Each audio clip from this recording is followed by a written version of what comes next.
Russia's story doesn't begin with tanks, czars, or the Cold War. It begins quietly with river traders and monks in a land so vast it scared even its own rulers. Long before Moscow was a capital, it was just a wooden fort surrounded by wolves and snow. The first Russian state, Kievan Rus, wasn't even centered in today's Russia. It was closer to modern Ukraine. And its people chose Christianity not by faith alone, but by comparison.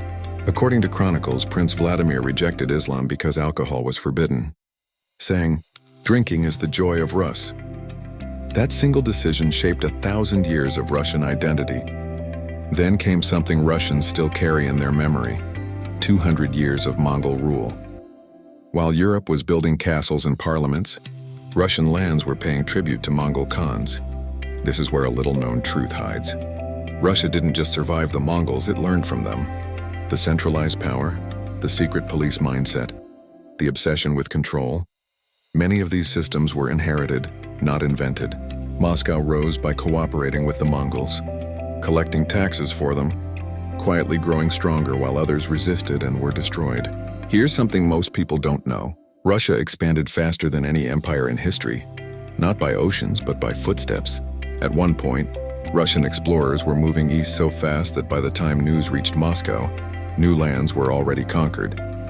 Siberia wasn't taken by massive armies, but by small groups of fur hunters and Cossacks, chasing sable pelts worth more than gold. That fur trade funded the empire long before oil ever did. Russia also has a strange relationship with suffering. In the 1700s, peasants made up over 90% of the population, and most were legally owned by other humans. Serfdom in Russia ended later than slavery in America. And when it did, the peasants were left so poor they sometimes begged to return to their masters. This created a deep belief that life is meant to be endured, not enjoyed, a mindset still visible today. And then there's the revolution. The Bolsheviks didn't overthrow a strong Russia. They inherited a broken one. World War I had already crushed the empire. What followed wasn't just a change of government, but an experiment that turned people into numbers and ideology into law. Even after the Soviet Union collapsed, many Russians didn't celebrate. They lost not just a system, but a sense of purpose, of being part of something larger than themselves. Russia isn't just a country. It's a memory of invasions, a habit of survival, and a constant tension between fear and greatness. To understand Russia, you don't look at its leaders. You look at its land. Endless, unforgiving, and demanding strength from anyone who dares to live on it.